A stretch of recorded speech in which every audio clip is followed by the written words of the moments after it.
양자 프로세서는 궁극적으로 매우 차가운 금속 조각에 불과합니다. 다이어그램과 보도 사진, 실험실 초상화에서 빛나는 샹들리에 모양의 저온 장치를 제거하고 나면 작은 칩이 남습니다. 어떤 곳에서는 손톱보다도 작습니다. 진공 속에 떠 있습니다. 빈 우주의 배경 온도보다 낮은 약 15mK 온도로 냉각됩니다. 은하 사이의 공허보다 더 차가운 상태입니다. 그리고 그 차가운 내부에서 엔지니어들이 완전히 설명할 수 없는 일이 일어나고 있습니다. 고장도 아니고 돌파구도 아닙니다. 두 단어보다 더 고요한 무언가입니다. 잡음 속의 패턴, 특정 큐비트가 정보를 읽는 방식의 서명, 그들이 잃어서는 안 되는 방식입니다. 최소한 지난 40년간 우리가 그린 교과서 곡선에 따르면 그렇습니다. 이것은 IBM의 콘도르 프로세서의 이야기입니다. 1121 큐비트, 2023년 말에 공개되었을 때 가장 큰 초전도 양자 칩이었습니다. 그리고 2025년에서 2026년 연구 주기를 거치면서 여전히 이 분야에서 가장 많이 연구된 하드웨어 중 하나입니다. 또한 연구자들이 발표된 문헌에서 조용히 추적하고 있는 작은 고집센 이상에 대한 이야기입니다. 네이처 피직스에 실린 연구와 양자 매거진에서의 논의도 포함되어 있으며 지금까지 깨끗한 설명으로 정리되지 않으려 합니다. 제가 이 주제에 대해 조심스럽게 말하고 싶은 이유는 이 주제를 둘러싼 헤드라인이 제가 좋아하지 않는 방향으로 흘러가고 있기 때문입니다. 콘도르가 양자 역학을 거부했다는 말이 많습니다. 그렇지 않습니다. 양자 역학은 우리가 가진 모든 측정에 의해 여전히 인간이 기록한 가장 정확한 물리 이론입니다. 콘도르가 한 일 또는 여전히 하고 있는 일은 더 미묘한 것입니다. 현재의 모델에 맞지 않는 데이터를 생성했습니다. 이것은 매우 다른 문장입니다. 엔지니어들이 한 방식으로 단계적으로 설명해 보겠습니다. 먼저 이해해야 할 것은 콘도르와 같은 칩에서 큐비트가 실제로 무엇인지입니다. 그것은 작은 초전도 루프, 인공 원자처럼 행동하는 금속에 새겨진 회로입니다. 충분히 냉각시키면 내부의 전자들이 쌍을 이루어 저항 없이 흐르고 루프는 두 에너지 상태 사이에서 진동하기 시작합니다. 그 두 상태가 당신의 제로와 원입니다. 양자 부분, 즉 일반 비트 이상으로 만드는 부분은 루프가 어떤 방해가 있을 때까지 두 상태를 동시에 유지할 수 있다는 것입니다. 그 방해는 디코히어런스라고 불리며 디코히어런스는 적입니다. 세계의 모든 양자 엔지니어는 어떤 면에서 디코히어런스와 싸우고 있습니다. 잔열, 전자기 잡음, 칩을 가로지르는 우주선, 심지어 건물 자체에서 오는 미세한 진동들, 이 모든 것이 섬세한 양자 상태를 붕괴시키고 당신이 계산하려던 아름다운 중첩을 일반적인 고전 정보로 바꿉니다. 수십 년 동안 우리는 디코히어런스가 어떻게 행동해야 하는지에 대한 명확한 수학적 모델을 가지고 있었습니다. 곡선은 잘 알려져 있습니다. 지수적 감소, 예측 가능한 시간 척도, T1과 T2, 큐비트가 에너지를 얼마나 오래 유지할 수 있는지와 페이지를 얼마나 오래 유지할 수 있는지를 대략적으로 설명하는 두 가지 매개 변수입니다. 그것들을 측정하고 그래프를 그리며 다음 단계로 넘어갑니다. 이것이 교과서에 나오는 내용입니다. 이렇게 되어야 합니다. 여기서 조사가 시작됩니다. IBM의 프로세서가 127 큐비트 이글에서 433 큐비트 오스프리를 거쳐 콘도르의 1121로 확장되면서 연구자들은 그들이 예상하지 못했던 무언가를 보기 시작했습니다. 작은 큐비트 수에서는 디코히어런스가 잘 작동했습니다. 숫자들이 모델과 일치했습니다. 그러나 시스템이 커지면서 잡음 속에서 특정 상관관계가 나타나기 시작했습니다. 미세한 것들입니다. 통계적으로 흥미로운 정도로 충분히 자주 발생하는 이웃 큐비트의 행동이 조정된 변화로 나타났습니다. 마치 그들이 듣고 있었던 것처럼요. 몇 주 동안 이 문제에 대해 고민하면서 과장하지 않고 설명할 올바른 방법을 찾으려 노력했습니다. 제가 생각할 수 있는 가장 가까운 비유는 음향입니다. 조율된 포크들이 가득한 방을 상상해 보세요. 각각이 약간 다른 음으로 울립니다. 결국 서로 독립적으로 음이탈할 것이라 기대합니다. 각자가 자신의 이유로 자신의 시간에 음을 잃는 것입니다. 그러나 대신 한 포크가 평탄해지면 근처의 포크들이 때때로 같은 방향으로 같은 순간에 평탄해지는 것을 알아차리기 시작합니다. 접촉해서 그런 것이 아닙니다. 그들 사이에 어떤 선이 있어서 그런 것도 아닙니다. 단지 상관관계가 있는 것입니다. 그것은 표준 잡음 모델이 예측하는 것이 아닙니다. IBM 양자 네트워크의 연구자들, 즉 이 프로세서에 접근할 수 있는 대학, 국가연구소 및 파트너 기관의 컨소시엄은 이 상관된 오류 사건에 대한 연구를 2021년부터 발표하기 시작했습니다. 이 현상은 문헌에서 이름을 가지고 있습니다. 상관된 디코히어런스 또는 때때로 비국소 오류 폭발이라고 불립니다. 2024년과 2025년에 더 큰 콘도르 데이터 세트와 그 후계 아키텍처인 쿠카부라의 초기 벤치마킹과 함께 네이처 피직스에서의 논의는 이것이 실제인지에 대한 질문에서 무엇이 실제로 그것을 일으키는지로 바뀌었습니다. 이 변화는 중요합니다. 후보들이 지루하지 않기 때문입니다. 잠시 저와 함께 멈춰보세요. 이 이야기는 과장과는 아무 관계없이 정말 아름다운 부분입니다. 우리는 그 소음의 출처를 더 이상 확신할 수 없을 만큼 민감한 기계를 만들었습니다. 몇 가지 주요 가설은 평범합니다. 아마도 우주선이 우주 깊은 곳에서 나라와 칩에 충돌하여 여러 큐비트에 동시에 에너지를 전달하는 것일 수도 있습니다. 이것에 대한 확실한 증거가 있습니다. 여러 실험실에서 실시된 실험, 심지어 비밀 실험에서도 우주선으로부터의 차폐가 일관성을 측정 가능하게 개선한다는 결과가 나타났습니다. 그래서 상관된 잡음의 일부는 거의 확실히 그것일 것입니다. 우주가 여전히 우리를 지나치고 있다는 것을 매 몇 초마다 상기시키는 것입니다. 다른 가설들은 더욱 기이합니다.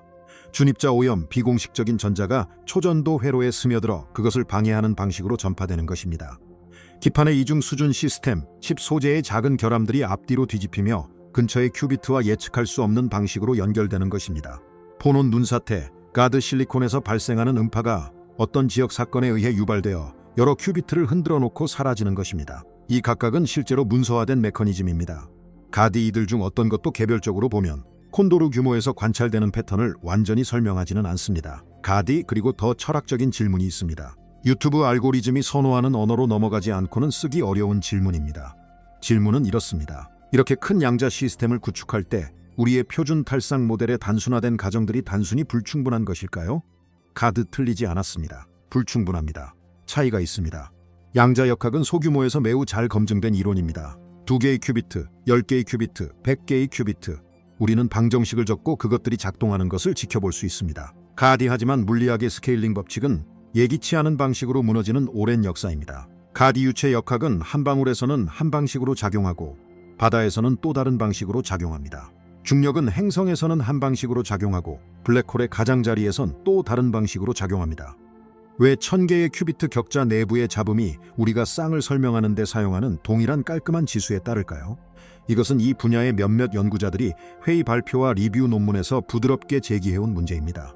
양자 역학을 거스르는 것은 잘못된 표현이지만 우리의 효과적인 모델의 한계를 드러내는 것이 올바른 표현일 수 있습니다. 가드 칩 위에 실제 물리적 다체 양자 시스템을 설명하는 데 사용하는 수학은 기본 이론과 동일하지 않습니다. 그것은 유용하고 강력하지만 근사치의 집합입니다. 그리고 근사치에는 한계가 있습니다. 콘도르는 그 한계 중 하나에 위치할 수 있습니다. 이는 위기 상황이 아닙니다. 이것이 진전이 이루어지는 방식입니다. 구체적인 내용을 제시하고 싶습니다. 저는 한동안 추상적인 이야기만 해왔기 때문입니다. 2024년과 2025년에 걸쳐 발표된 일련의 논문과 사전 인쇄물에서 양자 잡지와 IBM 연구소의 자체 출판 블로그에 실린 작업에서 가이디 트렌드는 결함 허용 양자 컴퓨팅이라고 불리는 방향으로 나아가고 있습니다. 이 아이디어는 간단하게 설명할 수 있지만 구현하기는 매우 어렵습니다. 시스템 자체의 오류 수정 기능을 구축하여 개별 큐비트가 실패하더라도 그들이 인코딩한 논리 정보가 살아남도록 하는 것입니다.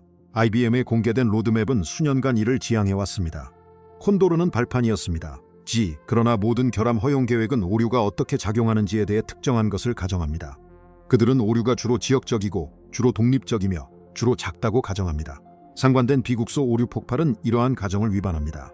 GD는 결함 허용의 전체 아키텍처, 즉 이 분야가 미래를 걸고 있는 것이 이를 고려하도록 재설계해야 함을 의미합니다.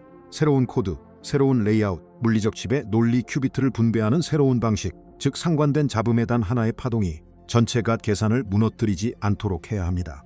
이것이 헤드라인 이면의 진짜 이야기입니다. 양자 역학이 깨졌다는 것이 아닙니다. 콘도르가 설명할 수 없는 곳에서 신호를 감지했다는 것도 아닙니다. 하지만 현재의 엔지니어 세대는 실시간으로 충분히 큰 양자 기계 내부에서 잡음이 무엇인지에 대한 그들의 가정을 재구성해야 하고 있습니다. 저에게는 이것이 어떤 숨이 막힐 듯한 틀보다 더 흥미롭습니다. 제가 계속 돌아오는 순간이 있습니다. 저는 그것을 회의 요약에서 설명하는 것을 읽었고 직접 인용이 아닌 간접적으로 서술된 내용을 그렇게 표현하겠습니다. 이 대형 프로세서에서 작업하는 연구자들은 오류 상관관계의 열지도에서 응시하는 경험을 설명하며 잠시 동안 그들이 살아있는 무언가를 보고 있다고 느꼈다고 합니다. 맥동하는 패턴, 함께 빛나는 영역들, 설계 파일과 일치하지 않는 실패의 지형입니다. 물론 그것은 살아있지 않습니다. 칩입니다. 실리콘 웨이퍼 위에 패턴화된 알루미늄과 니오빔 조각입니다. 패턴은 통계입니다. 맥동은 잡음입니다. 하지만 예측할 수 없는 방식으로 행동하는 시스템을 만드는 사람으로서의 인간 경험에는 복잡한 기계와 밀접하게 작업한 모든 엔지니어, 모든 과학자, 모든 이가 인식할 수 있는 감정이 있습니다. 그 도구는 그것을 만든 사람들을 가르치고 있습니다. 이제 제가 조심해야 할 부분입니다. 여기서 추론이 발생합니다. 광범위한 물리학 문헌에서 제기된 하나의 가설이 있으며 이는 여전히 확인되지 않았고 주류 해석이 아니라는 점을 강조하고 싶습니다. 매우 큰 양자 시스템에서 상관된 탈상 일부가 우리가 모델에 완전히 통합하지 않은 물리학의 신호를 지닐 수 있다는 것입니다. 사람들이 다양한 수준의 진지함으로 제기한 가능성은 가디 양자 일관성에 대한 미세한 중력 효과, 초전도 회로와의 이국적인 암흑물질 상호작용, 또는 가장 겸손하게는 단순히 현재의 해밀토니안이 설명하는 것보다 환경 결합의 구조가 더 풍부할 수 있다는 것입니다. 이들 중 어느 것도 확립된 것은 아닙니다. 대부분은 소수 의견입니다. 강한 합의는 이러한 이상현상들이 결국에는 평범한 물리학, 우주선, 재료 결함, 준입자, 폰온 등에 의해 설명될 것이라는 것입니다. 그러나 심각한 물리학자들이 인쇄물, 실제 저널에서 더 이국적인 가능성을 언급할 수 있다는 사실은 우리가 현재 어떤 순간에 처해 있는지를 알려줍니다. 우리는 데이터가 모델을 초과하기 시작한 규모에서 작업하고 있습니다. 그리고 그런 일이 발생할 때마다 역사적으로 매번 무언가가 배워집니다. 그 무언가가 무엇이 될지는 아직 진정으로 알지 못합니다. 솔직히 말하자면 이 이야기의 결말이 어떻게 날지는 모르겠습니다. 몇 달 동안 이 주제에 대해 읽어왔고 솔직한 답변은 여전히 설명이 논문별로, 실행별로 작업되고 있다는 것입니다. 여러분이 이것을 보고 있을 때쯤이면 퍼즐의 대부분을 해결하는 문헌에 이미 보고가 있을지도 모릅니다. 아니면 아닐 수도 있습니다. 양자 하드웨어는 어떤 방향에서는 빠르게 움직이고 다른 방향에서는 매우 느리게 움직입니다. 제가 계속 돌아가는 것은 상황 자체의 이상함입니다. 우리는 수학을 수행하기 위해 기계를 만들었습니다. 우리는 그것을 절대 영도의 턱끝까지 냉각했습니다. 우리는 엔지니어링이 허용하는 만큼 세계와 완전히 격리했습니다. 그리고 그 결과 세상은 여전히 침투해옵니다. 우주선은 여전히 통과하고 실리콘의 결함은 여전히 깜박입니다. 칩은 우리가 완전히 명명하지 못한 환경에 미세한 상관된 속삭임으로 여전히 윙윙거립니다. 그 안에는 조용한 시가가 있습니다. 우리가 만들 수 있는 가장 고립된 물체가 여전히 주변의 모든 것과 somehow 대화하고 있습니다. 그래서 여기서 저는 여러분을 답이 아닌 질문과 함께 남깁니다. 충분한 규모의 양자 프로세서가 우리의 표준 모델이 예측하지 못하는 상관관계를 생성하고 그 상관관계가 우리가 던지는 모든 평범한 설명에 저항한다면 그것은 칩 이론, 우리가 모르고 있었던 가정에 대해 무엇을 말해줍니까? 아마 아무것도 아닐 수도 있습니다. 아마도 개선일 수도 있습니다. 아마 더 많은 것일 수도 있습니다. 콘도르 데이터는 여전히 분석 중입니다. 쿠카부라는 여전히 특성화되고 있습니다. 논문들은 여전히 작성되고 있습니다. 그리고 지금 가장 큰 소음이 희석 냉장고의 윙윙거림인 실험실 어딘가에서 몇몇 사람들이 오류의 열 지도를 지켜보며 그들이 소음인지 교훈을 보고 있는지를 결정하려고 하고 있습니다. 저도 지켜보겠습니다. 여기까지 오셨다면 정말로 감사드립니다. 이렇게 느린 것과 함께 시간을 보내주셔서 온라인에서 양자 뉴스라고 불리는 것의 대부분은 반쯤 외쳐지며 이 이야기는 그보다 더 나은 대접을 받을 만합니다. 실제 과학을 통해 경치 좋은 길을 따라가는 에피소드를 더 원하신다면 구독 버튼은 저 아래에 있습니다. 부담 갖지 마세요. 우리가 따라갈 다음 신호는 더 오래된, 아주 오래된 것이며 칩에서 나온 것이 아닙니다.